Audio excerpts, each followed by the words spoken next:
personal views and opinions expressed by our podcast guests are their own and are not legal advice or official statements by their organizations. Hello, my name is Debbie Reynolds. They call me the Data Diva. This is the Data Diva Talks Privacy podcast, where we discuss data privacy issues with industry leaders around the world with information that businesses need to know now. I have a special guest on the show today, Prashant Mahajan. He is the co-founder and CTO of Privado. Privado is a data privacy tech company. So he's an AdTech veteran, an engineer, has been an engineer for over 15 years, and it has experience in building and scaling systems. He's also a frequent data privacy conference speaker. Also, I want to say a bit about Privado. Privado bridges the gap between privacy and engineering by giving privacy teams real-time visibility into engineering systems. Privado helps make privacy proactive by detecting privacy issues even before software changes or new products are shipped. So thank you so much, Prashant, for being on the show. Yeah, Devi, thank you so much for having me. I'm the co-founder and CTO, and you are one of the few experts that we reached out to when we started this company, and your inputs have really helped us shape up the journey so far. Very excited to be on your podcast and looking forward to our discussion. It's been a thrill for me to see all the progress that you've made, Prashant, with Privado. And I also want to congratulate you on your recent Series A funding announcement. So can you tell us a bit more about that? Yeah.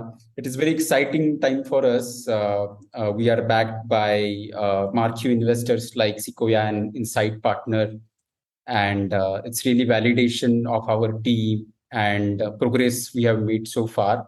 And this funding will really allow us to invest more aggressively in R&D, build more open source tools for our community, and really expand into sales and marketing. And our goal have been from day one is to bring happiness in the lives of privacy and data teams.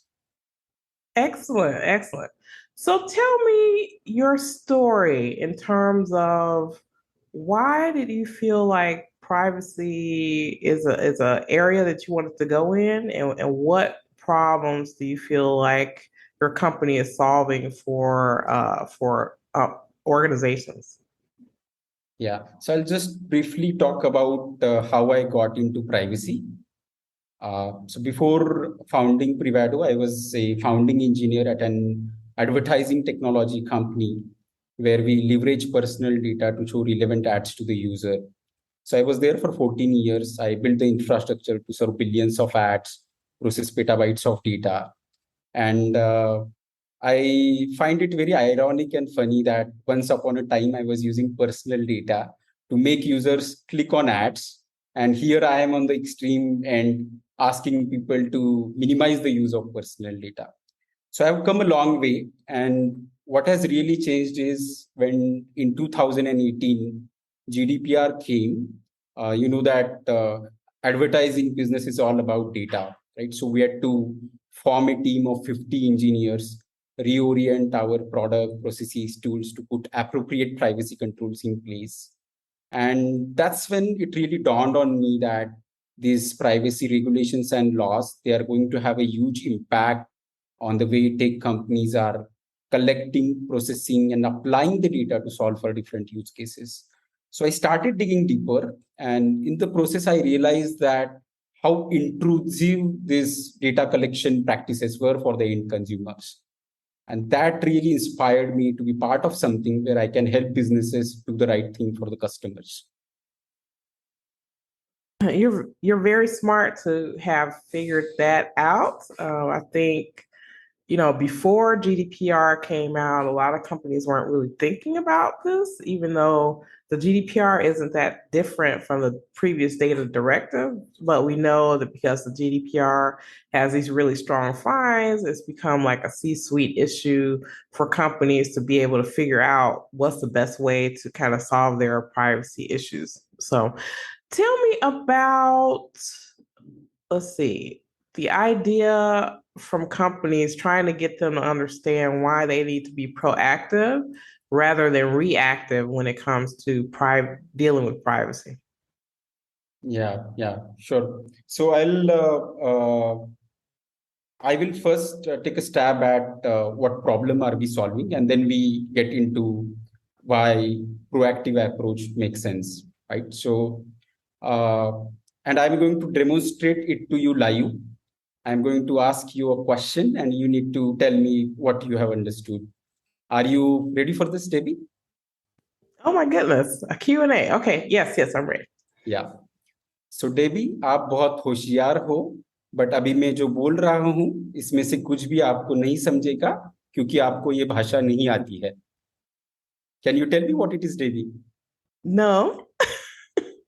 So I just spoke in Hindi my native language and what I said was Debbie you are very smart but you are not going to understand a thing because you don't speak Hindi, right? So Right. when you send PI, DPI to engineers in a legal language, this is what exactly happens.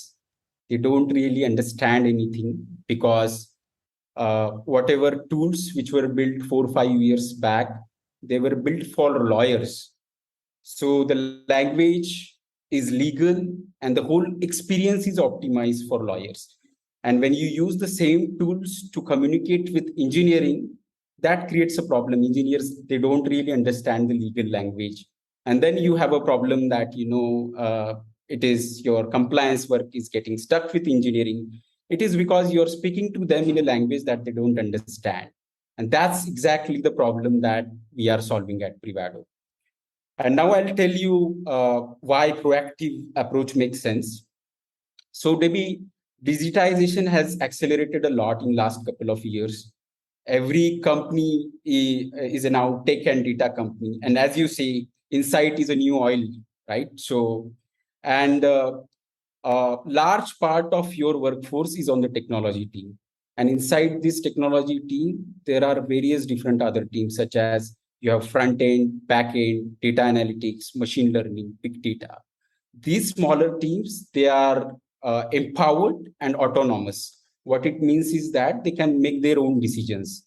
They can choose their own tools, they can choose their own languages, they can have their own processes, they can choose their own third-party software.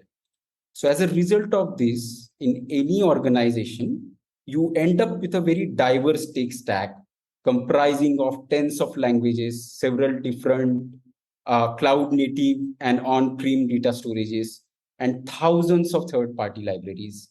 And these teams, they are continuously pushing the code on production on a weekly, bi-weekly cadence. And often they end up pushing changes which are incompatible with what you have mentioned as part of your privacy policies and data processing agreements.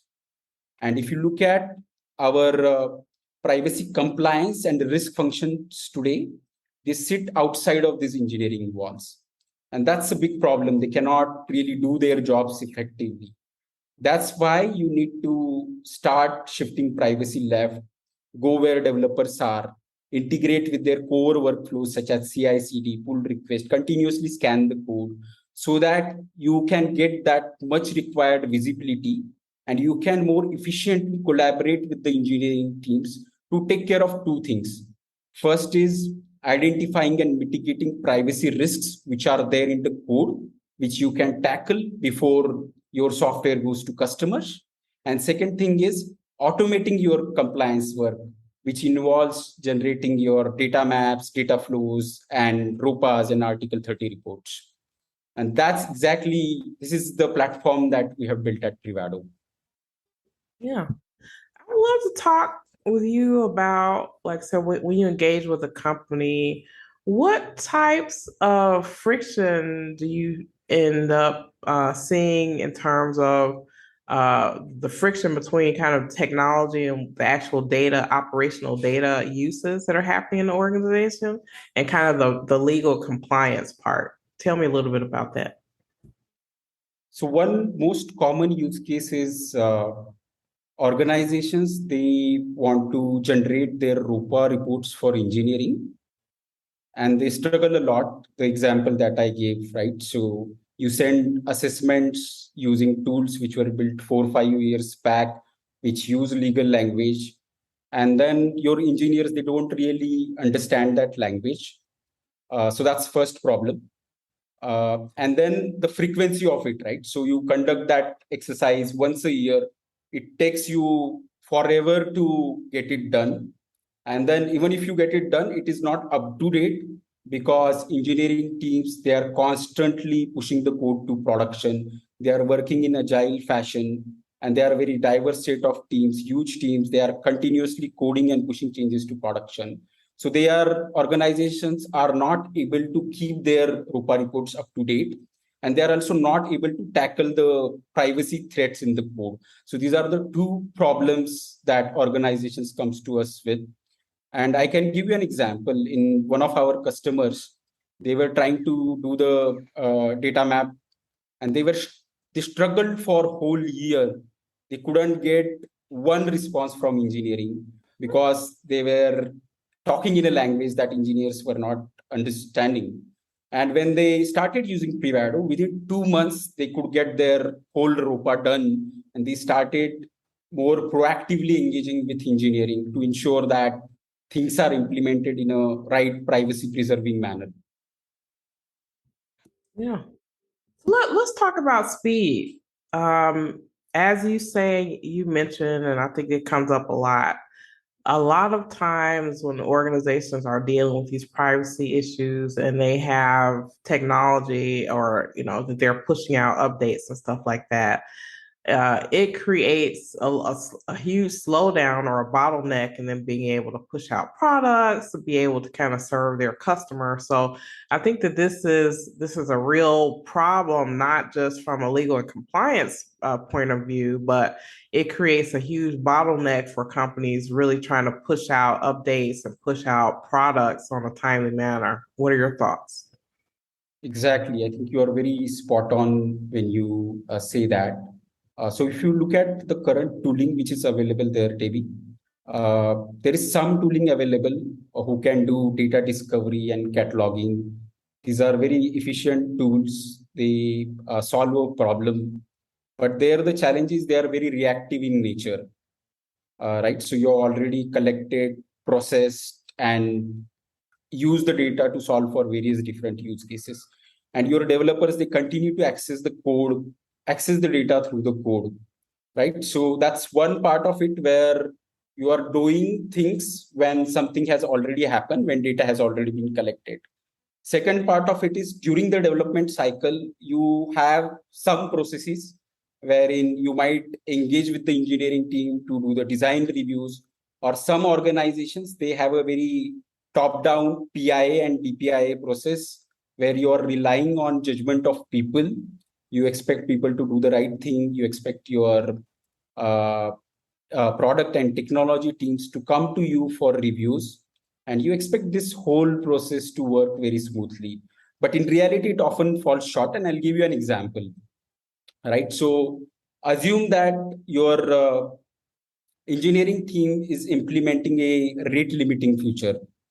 So rate limiting is a feature using which you protect your infrastructure against an attack that wants to bring your servers down, right? So from a remote machine, I can fire millions of requests. I can exhaust your server resources and I can bring it down, right? Very simple thing. And how do you circumvent this? You basically keep a map of device ID, IP address of the server against the number of requests originating from the machine. And if it crosses certain threshold, you start blocking those requests. Simple change, right? So what if your engineering team now starts collecting the device ID? But let's assume that they were also collecting geolocation as part of same API, right? So with geolocation and device ID, now you can precisely track the movement of the user, right? So and it has a huge privacy implication. So what if, but your engineering team, they do not know that this trivial change of theirs poses such a privacy threat. So what if they decide not to file a DPI? What if they file a DPI but forget to mention that they have started collecting device ID? right? So how do you ensure that your processes are working smoothly? That's where you need automation so that you can proactively engage with the engineering teams and intervene at the right time when the cost of fixing is very low. And it also helps the engineering team, going back to your question where you said that, a lot of time this last minute surprises, they create a lot of chaos where you are engaging engineering leadership and product leadership, and you're having these discussions that whether to allow the release or not. So these heartburns can be avoided if you take more proactive approach and use tools like our platform like ours, where you're continuously scanning the developer work and engaging them at right touch points.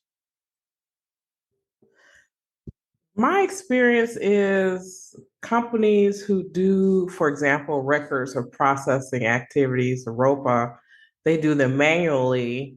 When they have opportunity to engage a company or use a tool, they find out they've missed the majority of the data processing that happens because a lot of times, depending on who is doing these processes, they don't understand the technology and they don't understand all the different data flows in their organization. So tell me a little bit about that, like a company who previously tried to do this stuff manually and how, it's helped them a lot trying to have a tool that helps aids them to be able to create some automation there and also help them see what's actually there versus what they think is there.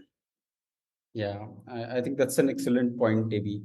And what we are seeing with our customers is we have seen 40% discrepancies in what Privado has reported and their existing ROPA reports. 40%. Can you imagine? Right? That's a lot. And the important reason is that existing data that they are collecting, they are relying on human process. They are going and talking to product leaders and engineers, and they are asking these questions. And then you are relying on, again, human judgment and recollection of what they know on what data they are processing, right? So it is practically very impossible to scale that and to ensure that everything is up to date. So that's what we are seeing, maybe at least 30 to 40% discrepancy we are seeing in what they have, what our customers had with the existing reports and what we reported once they started using Privado.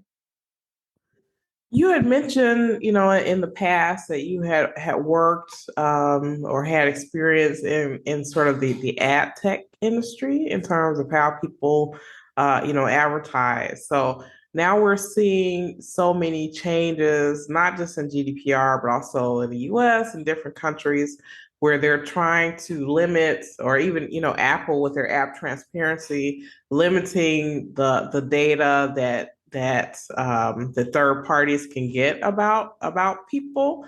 So I think that at this time we're going to start to see a lot more companies try to rely on organizations like yours that help them at the front end, because a lot of times companies will end up getting into a lot of trouble if they just do business as usual. So business as usual in terms of like collecting all this data, sharing it, doing different things with it, those times are ending now. So I think that organizations, especially in the ad tech industry, really need to take a deeper look at their data stack and the types of things that they're doing with data, because the types of things they're accustomed to doing may not be legal going forward. What are your thoughts about that? Absolutely. I think AdTech industry is going through a turmoil. Their whole business model is being questioned and is under threat by various developments which are happening around. There are privacy regulations which are coming up all over the globe. And then there is a platform pressure where Google is getting rid of third-party cookies, and Apple has done some changes which which restricts them to pass the user IDs, right? So I think turmoil times for AdTech, and increasingly it's going to be very challenging for them in terms of in adopting to the changes which are happening, it's going to be increasingly difficult to justify the overusage of data in retargeting the users. So they would have to evolve their business models. And some changes have already started happening wherein AdTech companies are now tightly integrating with publishers. So rather than relying on third-party data, they have basically started partnering with the publishers to activate the first-party data so that it remains confined within the boundaries of the publisher and it used in the context of on which the consent was given. So those changes have started happening, but it will be interesting to see how it unfolds because there are changes involved across the entire stack, starting from your publishers to your sell side platforms to your demand side platforms, ad servers, ad agencies to advertisers, right? So there is a whole chain which is involved. It will be interesting to see how this unfolds. I agree with that. I think the ad agency, in my view, underestimates how much they have to change. It's not; these aren't small, insignificant changes. These are going to be, industry, you know, industry, foundational changes that have to happen in terms of how they deal with, the future in handling data. So tell me a little bit about how you make the developer's life easy, because I'm sure there's frustration and there can be friction there when they may be asked to do certain things or they don't understand maybe the legal ramifications of changes that they're making when they're, actively developing code and they're creating products. So tell me about that.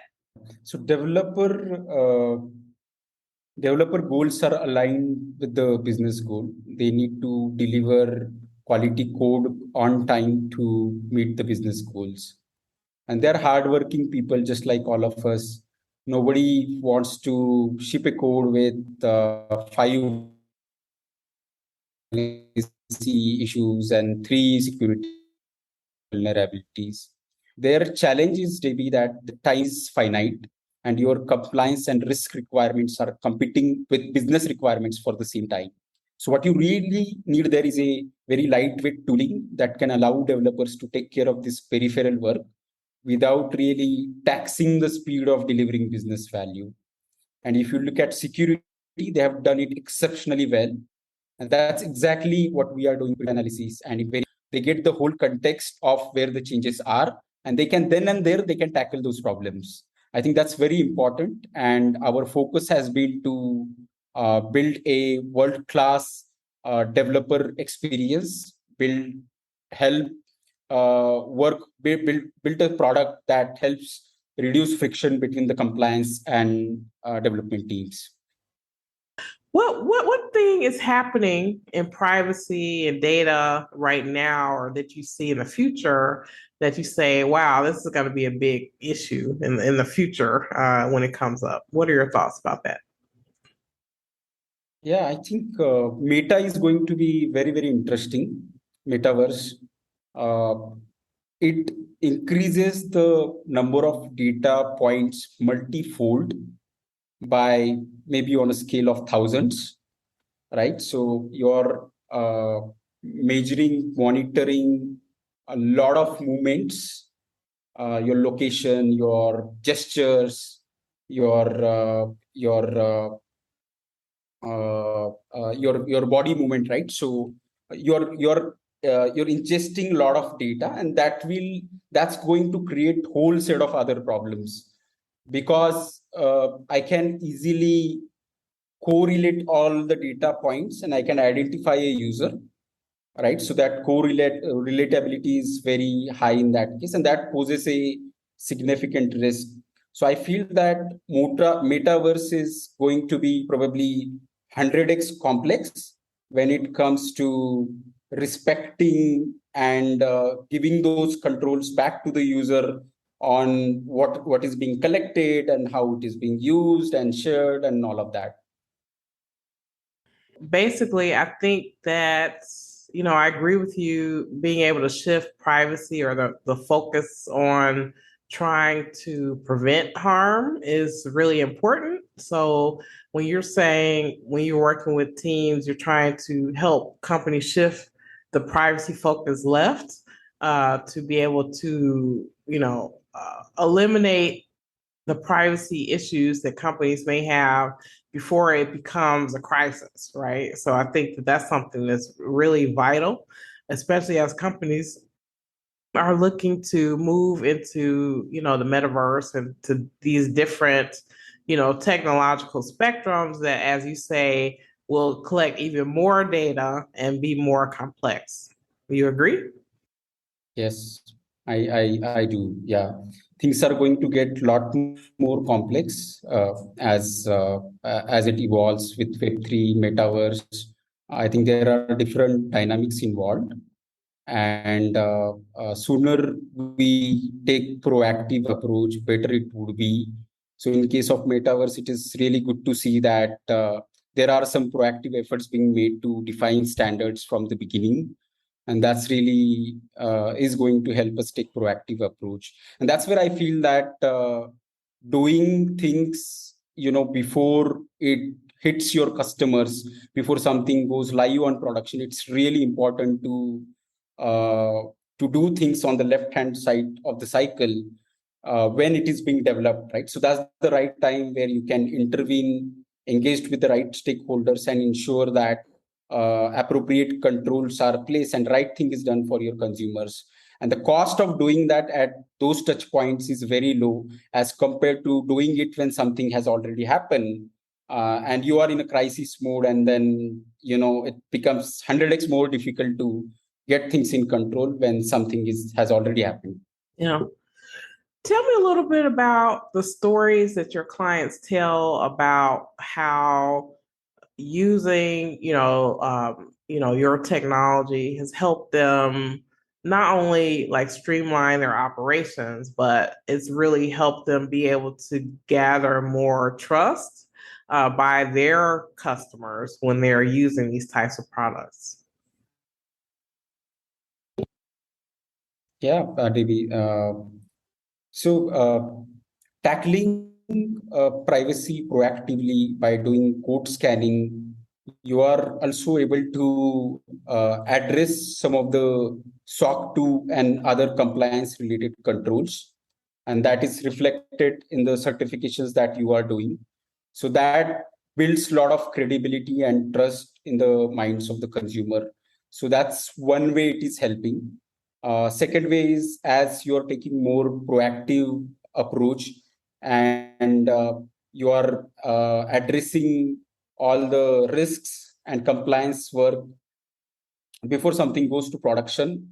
That again translate into that reflects into the customer experience, right? So when your users are registering for your service, they can see that how your consent is implemented, right? Are you following any dark patterns, right? So those are the signs that customers are looking for when it comes to evaluating a company from really a security and privacy standpoints. And this proactive approach definitely helps because all of this is reflected in your certifications that you do for SOC 2 and other kind of HIPAA certifications. And also it is reflected in the final product that your customers are using. Also, I think it helps a lot with transparency. So, based on what we've seen, what you and I have both seen in the marketplace, when companies try to, especially do ROPAs or try to track what they're doing on a manual basis, because they're missing so much, if something happens, with a customer, they may say, well, you're not, we think that we don't trust you because we feel like you're hiding things. And it may just be the fact that the person doing these processes manually don't have the visibility to what's happening in the background. So it just makes the company look bad because you're like, oh, you're scrambling to try to answer these people's questions. So I think being able to bring a new level of transparency where companies aren't caught, they have a full and deep understanding of what's happening within their organization with data, and they can, in turn, be more transparent with who, regulators, with customers about how they're handling data. And then I think that definitely builds trust. What are your thoughts? Yeah, I think I can give you some examples. So there was this, uh, well, things are a lot more complicated with the recent court ruling, but there was this period tracking app where they had mentioned in their privacy policy that they are not sharing data with any third party. But they were sending health events to Google Analytics, and it was found out, and they were fined, right? So also there was this dating app. Again, the same thing. They were saying that we don't share data with anyone, but in reality, they were sending data to ad SDKs, and it was found out, and again they were fined, right? So yeah, so the cases like this, they will continue to happen unless you start tracking the usage of data, right? So and that's where I think Privado really shines, because we integrate with all your applications, we scan your code, and we really tell you what data your applications are processing and how it is processing, what are the third parties where data is being shared, and you can really proactively then ensure that you are fulfilling your commitments that you have made as part of your privacy policies and data processing agreements. I would say probably one of the messages here is that, companies shouldn't try to rely on the memory of people within the organization around how data is handled because, memories can be faulty. Not everyone understands everything that's happening with data. So being able to have tangible evidence, so to speak, about what's actually happening with in an organization really greatly reduces someone's risk. And I agree with you around, like you said, this dating app and this other app that said that they were, we weren't collecting this data, but they actually are. Those are situations where you can tell that probably the compliance part of an organization is disconnected from the operational portions of organization. So being able to, I think, have more tangible evidence around how you're handling data just greatly reduces the risk of companies saying that, because I don't think anyone on purpose in a way would say that, right? They probably, based on their best efforts, they probably thought, okay, we have everything covered. But then, like you said, to get found out by a customer because you can't cover up your digital footprints and the types of things that are happening in that data flow. So, what are your thoughts about that? Yeah, you're right. I think auditing and keeping that audit trail of what changes have happened to the system, how they have happened, who have approved it, what kind of action was taken, it is very, very important. And it goes back to the question that you asked, right? So, how organizations can build the trust. So I feel that's an important use case that we solve, because using our system, you have a detailed audit trail of what changes were made, when, who made it, why it was made, right? So everything is well documented. What actions you have taken, that is also well documented. If tomorrow, uh, some agency comes and they start asking you, if there is some incident, if they start asking you, you have that proof that you are using automation and you're proactively doing things for your customers, and you can show that audit trail and build your case. That's very important. I hope a lot of people heed that advice. So, if it were the world according to you, Prashant, and we did everything you said, what would be your wish for privacy anywhere in the world? So, whether it was technology, regulation, or human behavior, what are your thoughts? Yeah, interesting question. I think that there is a growing influence of algorithms and machine learning on our lives, uh, our political opinions, the content that we consume, what we wear, what we like, dislike. Our lives are really detected by the algorithms.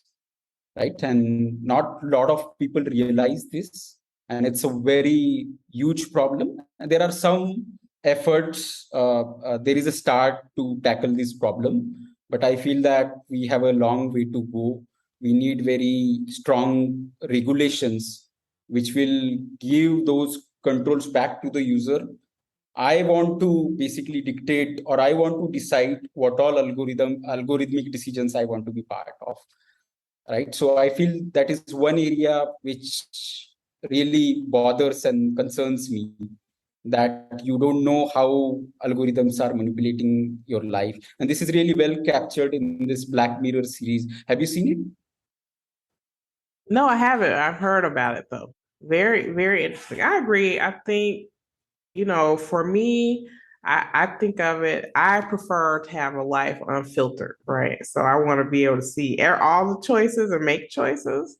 But with algorithms and AI, with, personalization, basically what they're doing is suggesting things to you and they're only showing you what they want you to see. So that could be a form of manipulation where maybe you would have made a Yeah, different choice, right? yeah, absolutely. Yeah. Very cool. Well, this is great. I'm so glad that you've been on the show. I'm really proud of you guys, of the stuff that you're working on. And I'm glad investors agree with me that I think that you guys are doing a great job over there. And I'm happy to see that we can collaborate in the future. And this is great. Thank you so much for coming on the show. Absolutely, Devi. It was an honor to be on your show, and I really enjoyed the conversation.